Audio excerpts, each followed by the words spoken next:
출애굽기 20장 3절. 예, 한 절이니까요. 같이 큰 목소리로 읽어봅시다. 시작.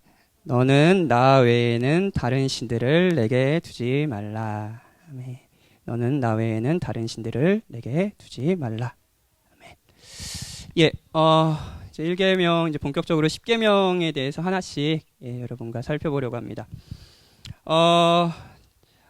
오늘부터 저는 여러분과 함께 저희에게 하나님께서 선물로 주신 명령을 하나씩 살펴볼 겁니다. 선물로 주신 명령이요. 그러니까 방금 말한 이제 선물로 주신 명령, 이게 좀 이상하게 들리지 않으시나요?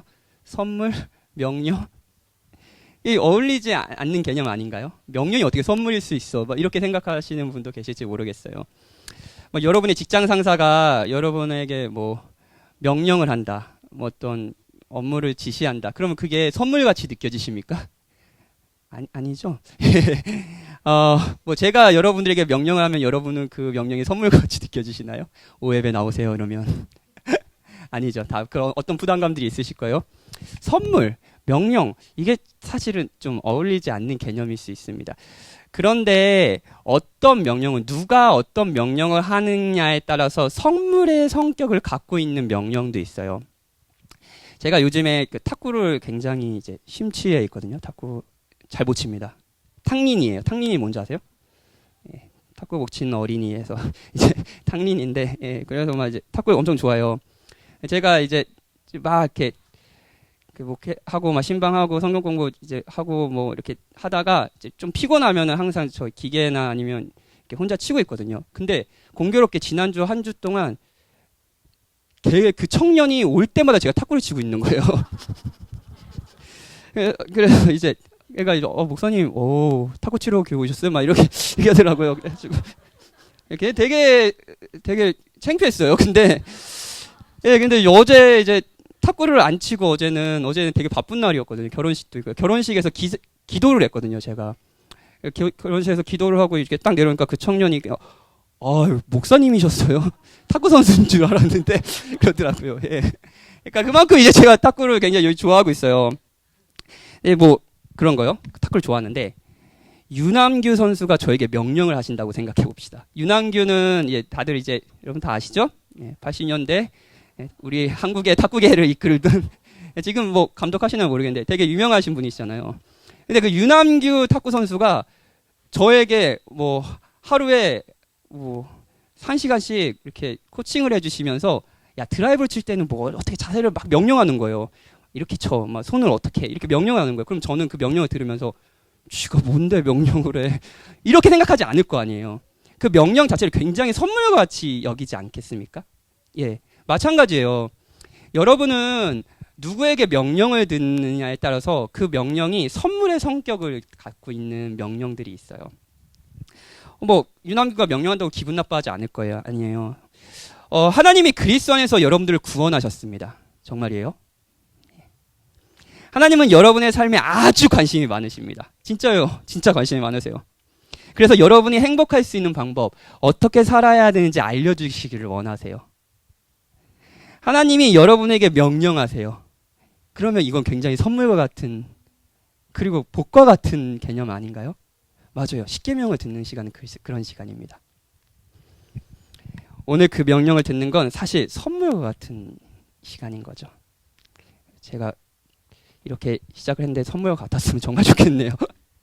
소위 여러분 다 45문부터 4개의 문단을 이제 1계명과 같은 1계명을 다루는 4개의 문답이 있어요. 이걸 하나씩 살펴봅시다. 45문부터 읽어보죠. 제가 문을 읽겠습니다. 1계명은 무엇입니까?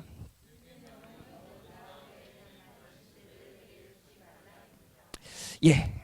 오늘 이제 5문을 읽었는데요. 46문을 읽어야 되지만 46문을 마지막에 읽겠습니다. 오늘은요. 먼저 이 계명이 금지하고 있는 것부터 47문답부터 읽을게요. 제가 먼저 문제를 읽겠습니다. 1계명이 금지하고 있는 것은 무엇입니까?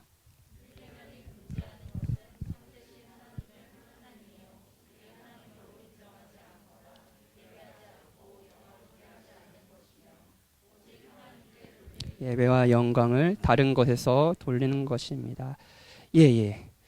이제 하나님께서 이 계명을 통해서 명백히 이제 너는 나 외에 다른 신을 내게 두지 말라 했기 때문에 금지적인 명령이잖아요. 그래서 금지부터 좀 살펴볼게요.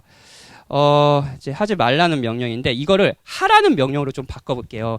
그럼 뭐 이겠죠? 너는 나만 내게 두어라.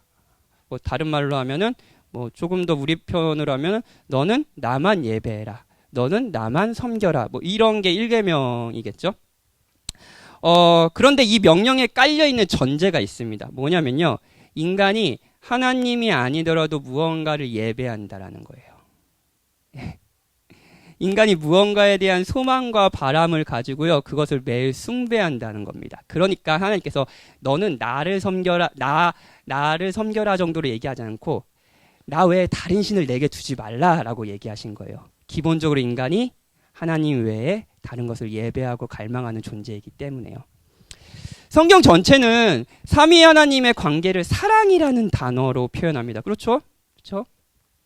그리고 삼위 하나 우리 수련의 주제이기도 했죠. 첫날 강의 첫날 설교에. 그리고 삼위 하나님을 닮은 인간은 본질적으로 사랑하는 존재겠죠. 우리가 인간의 형상이라는 것은요. 여러분 사랑하는 존재로 만들어졌어요. 어떤 대상을 마음에 품고요 갈망하는 존재로 만들어졌어요. 무엇보다도 그 삼위 하나님을 갈망하고 사랑하는 존재로 만들어진 거죠. 그래서 인간은 스스로 만족할 수 없습니다. 인간은 사랑이 있어야 돼요. 그리고 그 하나님을 사랑해야 되는 거예요. 하나님을 갈망해야 되는 거예요. 하나님이 누구시고 얼마나 영광스럽고 아름다운 분이신지 알고 만족하고 기뻐할 수 있는 존재로 여러분과 제가 만들어졌다는 거예요. 이게 성경에서 인간이 만들어진 목적 중에 하나입니다. 인간의 사람이 제일 되는 목적이 뭐죠? 하나님을 영화롭게 하고 그분을 영원토록 즐거워하는 거예요. 여러분 그 목적대로 만들어졌어요. 하나님을 기뻐함으로써요. 그분을 영화롭게 하기 위해서요. 예배하기 위해서요. 하나님을 예배할 때 우리의 본능이 깨어날 수 있는 거예요. 우리의 존재 의미가 있는 거죠. 문제는요. 하나님을 그렇다면 인간이 그렇다면 하나님을 예배하지 않을 때는 어떠냐는 거예요. 아무것도 예배하지 않을까요? 아무것도 갈망하지 않을까요? 아니요. 이제 아마 여러분들은 잘 알고 있을 겁니다. 저도 잘 알고 있어요. 우리는 기본적으로 하나님이 아니더라도 뭔가를 원하고 갈망하고 예배하고 있잖아요. 그렇죠? 47문답은 1계명에 금지하는 것을 이렇게 이야기해요. 참되신 하나님이요. 그것도 우리 하나님으로 인정하지 않고요. 예배하지 않고 영화롭게 하지 않습니다. 오직 하나님께 돌릴 예배의 영광을 다른 곳에서 돌리는 거예요. 어떤 것에 돌릴까요? 이제 제임스 스미스라는 이제 신학자가 한번 저희 제자훈련 때도 인용했는데 하나님을 열망하라 그리고 습관과 영성 이런 책들을 쓴 신학자인데 거기서 인간이 기본적으로 예배하는 존재라고 이야기하면서 우리 주변에 정말로 모든 요소에 예배가 있다라는 것을 지적해요. 이제 광고를 여러분도 TV가 있으신 분은 광고를 보시면서 어떤 물건을 사고 싶을 때 그럴 때 일어나는 반응도 예배적인 요소가 있다라고 이렇게 설명을 하거든요. 그걸 제가 조금 구체적으로 설명하면서 우리가 예배하려고는 우리의 본능에 대해서 좀 살피면 좋을 것 같아요. 3가지 예배적 반응이 일어난다고 제임스 스미스는 이렇게 합니다. 첫 번째 뭐냐면요. 나는 깨져 있다. 그러므로 나는 쇼핑한다입니다. 이게 이제 기독교 복음으로 이야기하면 나는 죄인이다. 그러므로 회개와 믿음이 필요하다. 그리스도가 필요하다라는 것과 등가가 되죠. 기독교 예배 같은 요소가 있는 거예요. 이렇게 이야기합니다. 성공, 행복, 쾌락, 성취감을 표현하는 시각적 성상 속에서 나는 그렇지 못하다라는 비록 명확하게 진술되진 않지만 폐부를 찌르는 내용이 암시되어 있다. 어떤 내용이 있냐면 이런 거예요. 냉장고 광고를 한번 상상해 봅시다. 그 냉장고 광고에는 항상 뭐가 있냐면은 그러니까 이렇게 냉장고 엄청 좋아요. 그리고 그 냉장고가 있는 집은 항상 그 냉장고와 어울리는 아주 좋은 집입니다. 그렇죠? 예, 이렇게 우리가 사는 그런 좁은 아파트 이런 데 그 냉장고가 있지 않잖아요. 넓은 거실에 아이들은 마음껏 뛰놀고 있어요. 그리고 엄마는 요리를 하고 있죠. 요리를 하고 있어요. 그리고 냉장고는 항상 엄마가 원하는 모든 것을 줄 수 있습니다. 그러면서 막 음식을 맛있게 먹어요. 너무 행복한 거예요. 너무 행복해 보이는 그림이 있어요. 근데 내가 집에서 보이는 우리의 가정의 모습은 장난감 집어 던지고 막 엄마가 음식하면서 막 칼을 들고 있어 이거 어떻게 해야 되나 막 이렇게 고민하고 막 아빠는 막 거실에서 소파에서 누워있고 그러면은, 누워있지 말고 애기 좀 봐봐! 이렇게 하고, 제가 그랬다는 게 아니고요. 예. 이런 모습이잖아요. 그러면 그 광고를 보면서 이런 생각이 드는 거죠. 내가 뭔가 잘못됐구나. 그리고 저거다. 저거에 사면 뭔가 달라지지 않을까? 이게 첫 번째예요. 너는 그렇지 못해. 너는 그걸 알고 있지? 우리도 알고 있어. 그러니 이걸 사. 이거예요. 이게 마케팅. 두 번째요. 나는 다른 이들과 더불어 쇼핑한다입니다. 우리는 그 기준에 맞춰서요. 우리 자신을 판단할 뿐만 아니라요. 다른 이들까지 같은 기준으로 평가하는 습관에 빠집니다. 지금도 이제 그러면 사실 너무 어린 건데 중고등학교 시절에 그거 기억나세요? 이렇게 메이커 운동화. 이제 메이커 운동화가 거의 그 친구의 뭐 가치 정도로 여겨졌잖아요. 그 친구가 나이키 에어 운동화를 샀으면 그 왠지 조금 더 고귀해 보이고 막 그런 게 있잖아요. 그리고 그 운동화로 그 사람의 급수가 정해지는 그런 거 있잖아요. 쇼핑을 하면서 우리는 계속 머릿속에 점수를 매기는 거예요. 이런저런 비교로 이겼을 땐 자신을 축하하고요. 또 다시 기준으로 충족하지 못했을 때는 의기소침해지는 거예요. 그리고 점점 저걸 사야 돼. 라고 이제 하는 거죠. 세 번째는요. 나는 쇼핑한다. 그러므로 나는 존재한다라는 거예요. 이거 제임스 스미스의 말을 그냥 인용해 볼게요. 이런 거예요. 되게 재밌어요. 쇼핑 자체는 일종의 치료요법, 치유행위, 깨어진 우리 세상의 슬픔과 좌절을 해결하는 방법으로 이해된다. 쇼핑몰은 성소와 안식처를 제공한다. 그곳에서 우리는 다정한 미소로 우리를 맞이하는 점원에 의지하여 상품에 걸린 선반의 미로에서 우리 자신을 잃어버리고 우리의 무미건조한 일상에서 오는 우울감을 덮어버리는, 적어도 얼마 동안은 그런 덮어버리는 새로운 기쁨과 놀라움을 발견한다. 따라서 쇼핑 행위 자체가 유사와 구속을 얻는 수단으로 이상화된다. 예배가 있죠? 그럼 여기에 추악한 비밀이 있습니다. 그게 뭐냐면요. 우리는 이 비밀을 어렴풋이 알게 되지만 쇼핑몰은 이를 재빨리 잊어버리라고 종용합니다. 쇼핑 여행이 끝났어요. 집에 가는 거예요. 그 모험의 전리품인 가방이라면 가방을 들고 가는 거예요. 냉장고라면 냉장고를 들고 가는 거예요. 집으로 돌아오면 우리는 우리가 떠났던 바로 그 옛 현실로 되돌아왔음을 깨닫는다. 쇼핑의 경험이 주는 흥분은 사라지고 이제 우리는 숙제를 하고 잔디를 깎고 설거지를 해야 한다. 다시 말해서 쇼핑몰의 비스듬히 비치는 조명 안에서 설렘을 안고 반짝거리던 새 것은 금세 평범하고 단조로운 것으로 변하고 만다. 더 이상 효과가 없는 거예요. 현실로 돌아오고요. 그리고 또 어떻게 돼요? 그러니 저걸 사야 돼. 걸어가는 거예요. 와닿지 않나요? 쇼핑에서 산 물건의 즐거움이 얼마나 가셨나요? 쇼핑뿐인가요? 혹시 이 예배라는 요소가요? 여러분이 뭔가를 얻어서 행복하겠다. 뭐 저 집을 사서 행복하겠다. 아니면 저 지위에 올라가서 행복하겠다. 그런 기대가 있으시잖아요. 어떤 사람의 사랑을 받아서 행복하겠다.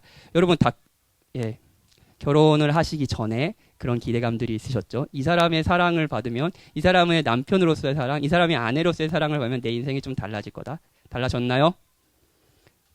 달라지죠. 예. 아내가 달라졌으면 좋겠는데 달랐으면 좋겠는데 예. 어떤 인정을 받으면, 저 사람의 인정을 받으면 난 좀 행복할 것 같다라는 기대로 뭔가를 바라고 갈망했던 적이 다 있으실 거예요. 왜냐면 인간은 기본적으로 갈망하는 존재니까요. 그래서 그걸 얻었어요. 얻지 못한 적이 많이 있지만 얻었다고 합시다. 얼마나 갔나요? 그리고 지금 여러분은 또 어떤 것을 얻고 이루고 사랑을 받고 싶습니까? 이번 한 주 열심히 사시지 않았냐, 각기? 예. 아이들 열심히 키우시고 직장생활 열심히 하시고 되게 분주히 사셨잖아요. 왜 열심히 사셨나요? 우리가 열심히 산다는 건 오늘 주제로 말하면 우리가 정말 열심히 뭔가를 예배한다는 건 아닐까요? 어떤 분은 이런 이야기를 하실지 모르겠습니다. 저는 의욕도 없고요. 그냥 직장생활도 그냥 버티기예요. 아무것도 안 한다고요. 예배는 무슨 예배예요. 그냥 무기력. 제 삶을, 너의 삶은 어때? 그러면 난 무기력이에요. 그냥 무기력이 저거 같아요. 이런 분도 계실 거예요. 근데 무슨 예배가 있어요? 이렇게 얘기하실 거예요. 그러면 묻고 싶어요. 왜 의욕이 없으신가요? 왜 의욕이 없나요? 왜 무기력한가요? 그런 여러분에게 어떤 바람이 없을 리가 없습니다. 그 바람을 이룰 힘이 없고 될 것 같지 않은 거죠. 그래서 무기력한 겁니다. 그렇다면 무기력한 여러분에게도 예배가 없는 건 아니지 않을까요? 사랑하는 여러분, 여러분이 하나님을 인정하지 않는다고 해서 여러분에게 하나님이 없는 것은 아닙니다. 하나님을 대신해서 뭔가가 있겠죠. 정말 우리는 예배하고 있어요. 하나님처럼 미래를 기대고 행복을 위해 사랑하는 대상이 존재하는 거예요. 여러분이 아름답고 고귀하게 여기는 대상, 가치가 있어요. 어떻게 쇼윈도에 있는 그 마네킹만 입은 옷만 그러겠습니까? 저에게 성공적인 목회자 또는 어떤 분에게 경건하고 존경받는 성도, 이게 마네킹이 입은 옷처럼 빛나지 않습니까? 그리고 뭐 여러분의 일하는 곳에서의 여러분의 성취, 이루고 싶은 목표, 그게 마네킹보다 빛나진 않나요? 안정적인 가정, 행복한 가정, 말 잘 듣는 아이, 그리고 변호사가 된 내 아들. 빛나죠? 예. 하나님 우리를 잘 알고 계십니다. 그러니 하나님이 받으실 예배를 다른 대상에게 드리는 것을 금지하고 계신 거죠. 48문을 읽어볼까요? 문을 제가 읽겠습니다. 답을 읽어주세요. 1계명에서 나 외에는 이란 말이 특별히 가르치는 것은 무엇입니까?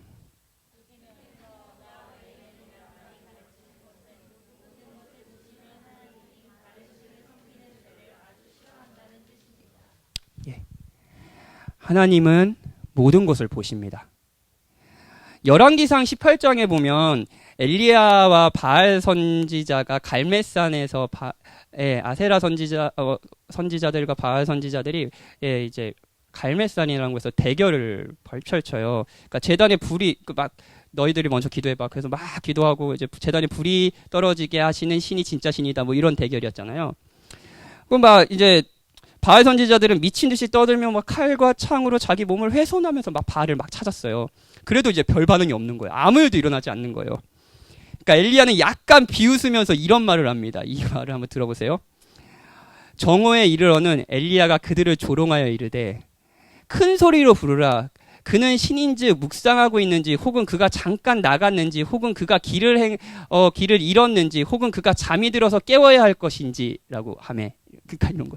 야, 더 크게 불러봐. 야, 니네 신이 혹시 자고 있는지 아니? 니네 신이 잠깐 길 잃어버려서 못 오는 걸 수도 있잖아. 그러니까 약간 이제 비꼬는 거죠. 근데 이게 저는 들으면서, 근데 하나님이 여호와 하나님은 영원하시고 전지하시고 보지 못하거나 놓치는 것이 없으시잖아요. 근데 우리가 뭔가를 예배할 때 하나님을 그렇게 여기는 것은 아닐까요? 하나님 마치 보시지 못하는 것처럼. 모든 것을 보시는 하나님이 다른 가짜 신에게 존재와 생명과 영광과 경배를 돌리는 일을 지금 보고 계세요. 그럼 하나님 마음이 어떠실까요?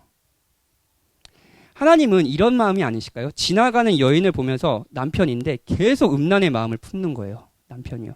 근데 그 남편을 다 알고 있는 거예요. 아내가요. 그런 기분 아니실까요? 모든 것을 보시는 하나님은 다른 신을 섬기는 죄를 정말로 아주 많이 싫어하십니다. 그러니까 이 계명을 우리에게 주신 거겠죠? 뿐만 아니라 다른 것을 예배하는 것은요, 참으로 허망하고 비참한 것입니다. 아까 제임스 스미스는 물건을 사면서 행복하려는 마음이 있다고 했잖아요. 그걸 뭐 소비주의라고 표현하는데 이 마음이 얼마나 허망한지 이 얘기를 다시 한번 인용할게요. 소비주의에서는 너무나도 기쁘게 물건을 아무것도 아닌 것으로 취급하는 아이러니가 나타난다. 이게 막 그것 때문에 기대하기도 하지만 그걸 아무것도 아니게 여기는 아이러니가 등장한다는 거예요. 조금 더 인용해 볼게요. 소비의 예전에 예배에 몰입하는 사이에 우리는 물건을 과대평가하는 동시에 과소평가하도록 훈련을 받는다.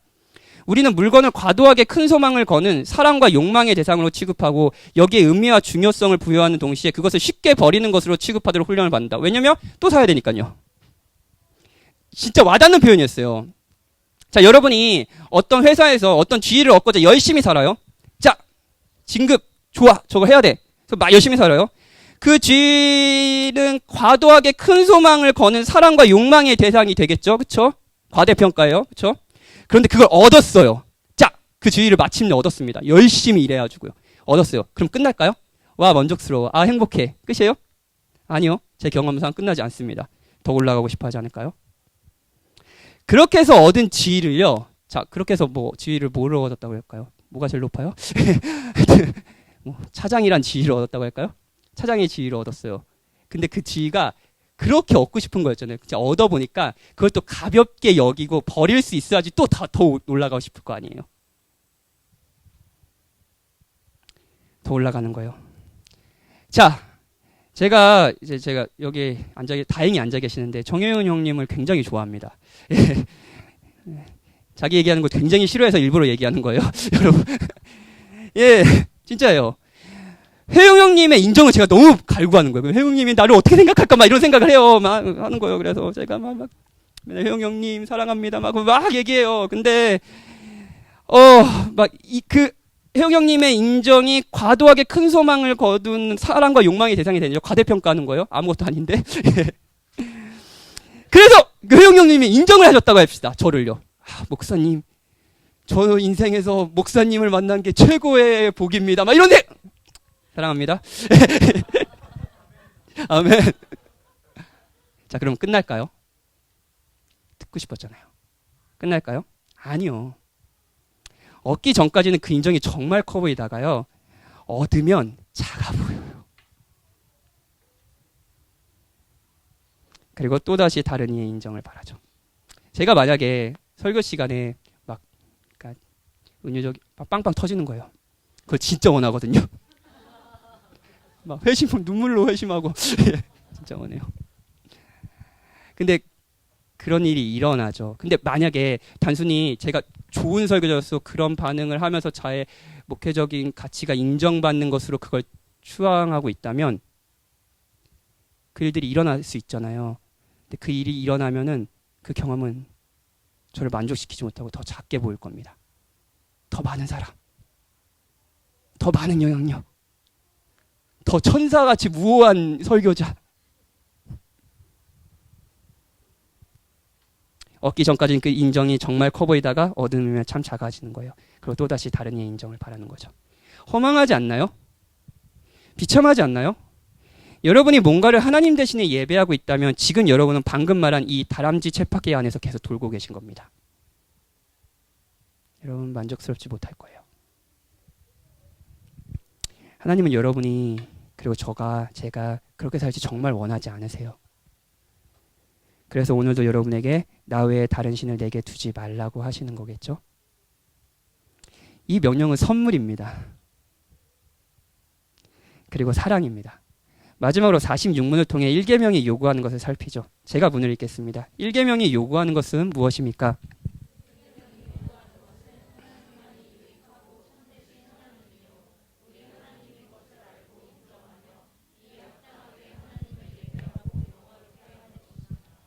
아멘.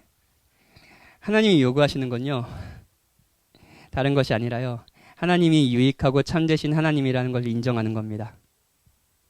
그 하나님이 바로 우리의 하나님이라는 것, 그분이 우리와 무관한 존재가 아니라요, 나를 사랑하시고 나와 친밀한 관계가 있으신 분이라는 걸 알고 인정하는 겁니다.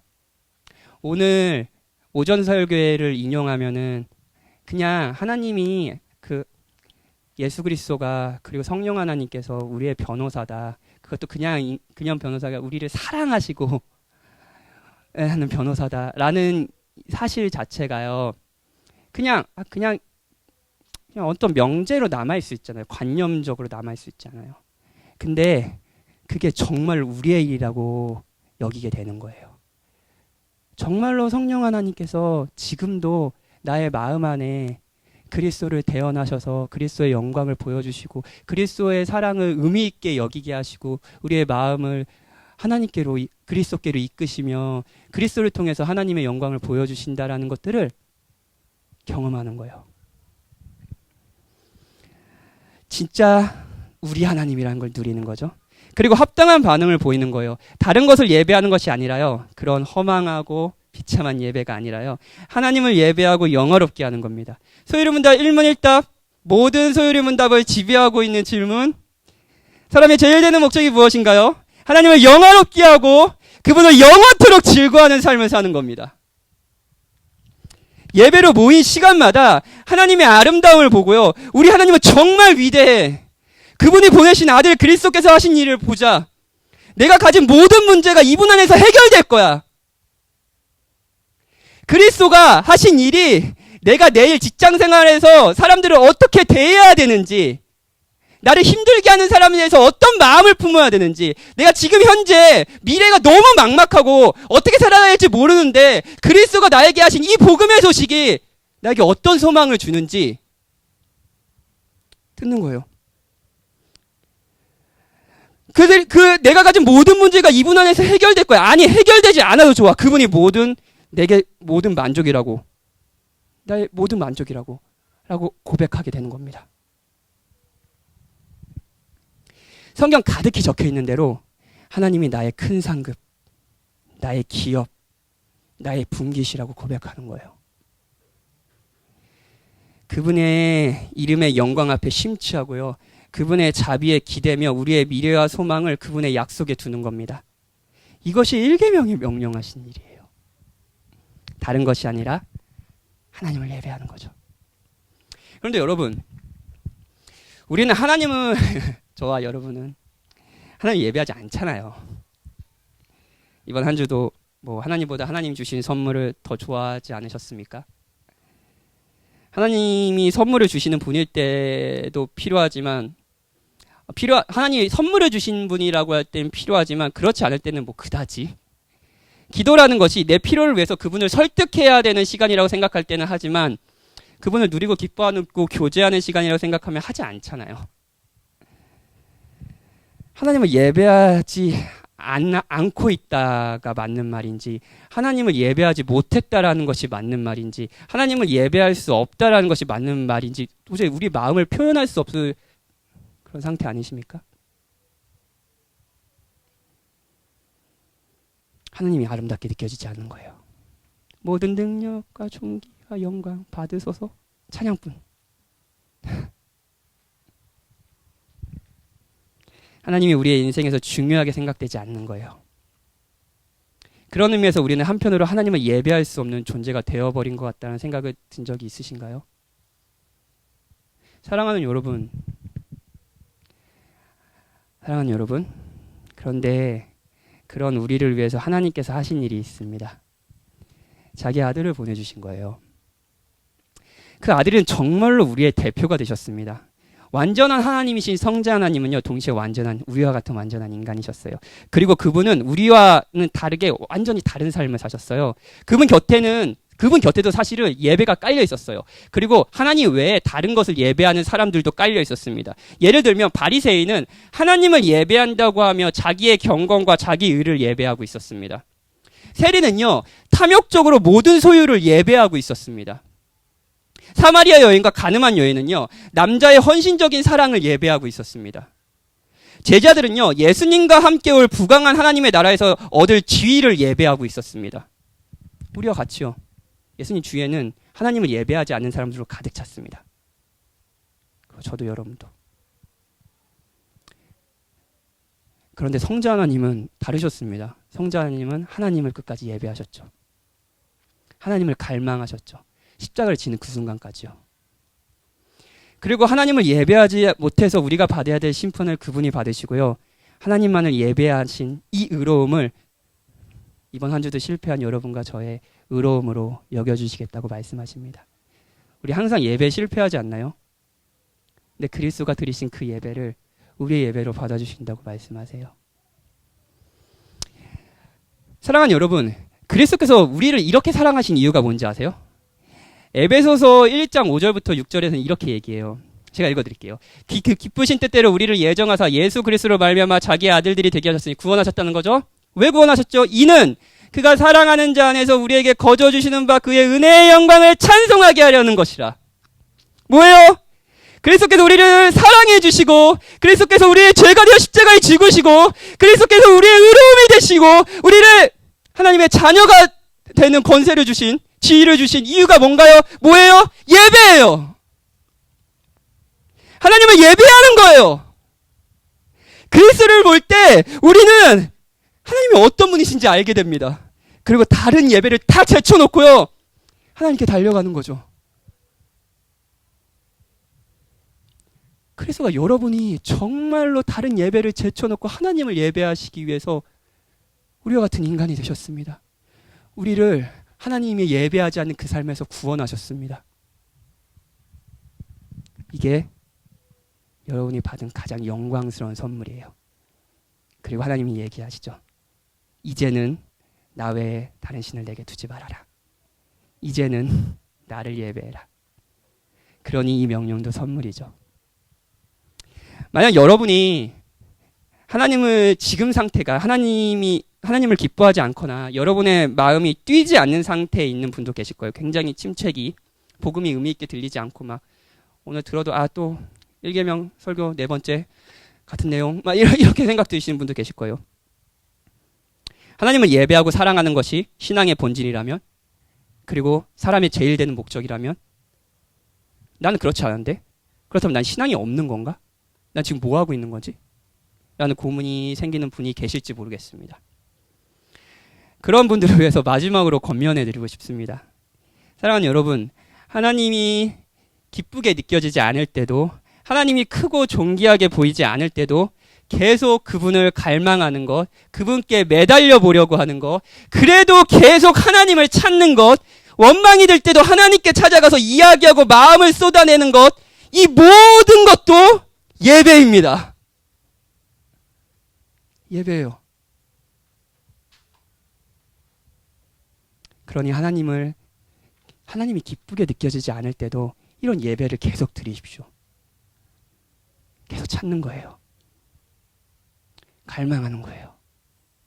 나를 좀 만나달라고 소망하는 거예요. 오늘 성령 하나님께서 그 일을 우리 마음속에 해주신다고 약속했으니 한번 붙들어 보는 거예요. 여러분, 그게 예배예요. 여러분의 예배를 멈추지 마십시오. 주께서 정말 여러분의 복을 내려주실 겁니다.